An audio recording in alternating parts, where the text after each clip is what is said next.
पहलगाम में आतंकी हमले के बाद की स्थिति पर पूरी दुनिया की नजरें टिकी हैं। संयुक्त राष्ट्र सुरक्षा परिषद की अहम बैठक हुई। भारत और पाकिस्तान के बीच बढ़ते तनाव को लेकर ये बैठक बंद कमरे में हुई।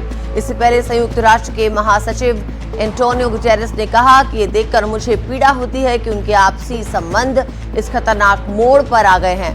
उन्होंने कहा, मैं एक बार फिर कड़े शब्दों में पहलगाम में पर्यटकों पर हुए हमले की निंदा करता हूं और पीड़ित परिवारों के प्रति संवेदनाएं प्रकट करता हूं। आम नागरिकों को निशाना बनाना अस्वीकार्य है और जो भी इसके लिए जिम्मेदार है उन्हें न्याय के कटघरे में खड़ा किया जाना चाहिए। तो यूएनएससी में एक क्लोज डोर मीटिंग हुई जिसकी रिक्वेस्ट की थी पाकिस्तान ने। जो भी मुद्दे उस मीटिंग के दौरान हुए उन्हें सार्वजनिक नहीं किया गया।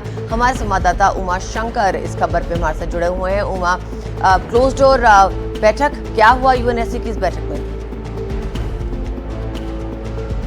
गैर स्थायी सदस्य है यूएनएससी का इस वक्त, तो उसके अनुरोध पर इस मीटिंग को किया गया और इस मीटिंग में क्योंकि क्लोज डोर थी तो इसमें भारत जो है वो शिरकत नहीं कर सकता था। और जो क्लोज डोर बैठक में तमाम जो देश हैं, जो परमानेंट और नॉन परमानेंट जो सदस्य हैं, उन्होंने अपनी अपनी बात रखी। इस बैठक के बाद जो है वो पाकिस्तान के जो परमानेंट रिप्रेजेंटेटिव है यूएन में, उन्होंने आकर तकरीबन 8 मिनट लंबा जो प्रेस स्टेटमेंट जारी किया है उसमें उन्होंने साफ तौर पे कश्मीर का राग अलापा और साथ ही साथ पहलगाम आतंकवादी हमले के बाद भारत ने जिस तरह के कदम उठाए हैं, चाहे वो डिप्लोमेटिक स्टेप्स हो, चाहे वो इंडस वाटर ट्रीटी को अवेयर्स में रखने की बात हो, उसको लेकर उन्होंने अपना रोना रोया। तो पाकिस्तान को एक ऐसा मंच, पाकिस्तान ने इसे एक ऐसे मंच के तौर पर इस्तेमाल करने की कोशिश की जिसमें कि वो वर्ल्ड कम्युनिटी को ये समझा पाए कि उसके साथ बुरा हो रहा है। हालांकि उससे पहले ही जो भारत के विदेश मंत्री हैं उन्होंने ग्रीस के विदेश मंत्री से बात की थी और ग्रीस का जो आतंकवाद के खिलाफ स्टैंड है वो काफी मजबूत स्टैंड है,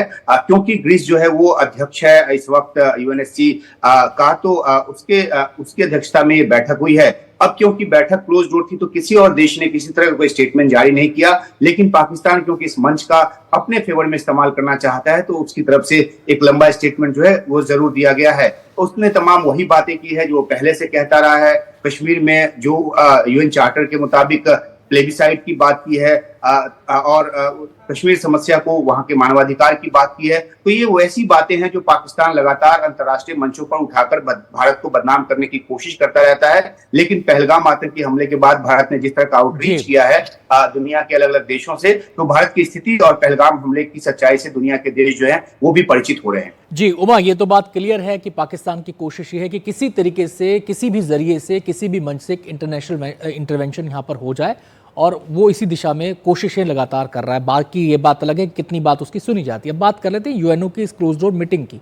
इससे क्या फ़र्क पड़ जाएगा, पहला सवाल। और ये सवाल इस पृष्ठभूमि में कि जब कोरोना आया था WHO को लेकर तमाम तरह के सवाल उठे थे, तमाम तरह के क्वेश्चंस उसके मुखिया पर उठे थे। और जब रूस यूक्रेन युद्ध हुआ, इजराइल हमास युद्ध हुआ, यूएन की भूमिका कहीं कोई नजर नहीं आती, कोई पूछता तक नहीं है। तो क्या फ़र्क पड़ जाएगा इस बैठक से?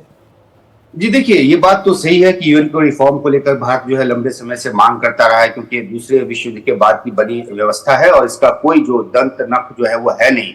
जहां तक इस मीटिंग की बात है तो इसका ये इनफॉर्मल मीटिंग है। इसका कोई भी जो बाध्यता या इसमें की गई कोई भी बात जो है वो किसी तौर पे बाध्यता नहीं होती।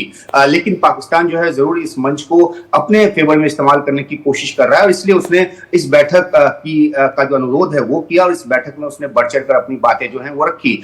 जहां तक भारत की बात है तो भारत सतत तौर पर पाकिस्तान के इस तरह के नैरेटिव को काटने की कोशिश करता रहा और सफलतापूर्वक उसने काटा भी है। तो एक जो है जो डिप्लोमेटिक ब्राउनी पॉइंट है वो लेने की पाकिस्तान ने कोशिश की है, लेकिन इसका कोई भी असर जो है वो भारत के ऊपर नहीं पड़ता और ना ही भारत की जो अपनी डिप्लोमेटिक कोशिशें हैं उसको कहीं से भी ये रोकता है। बहुत बहुत शुक्रिया उमा आपका इस पूरी जानकारी के लिए।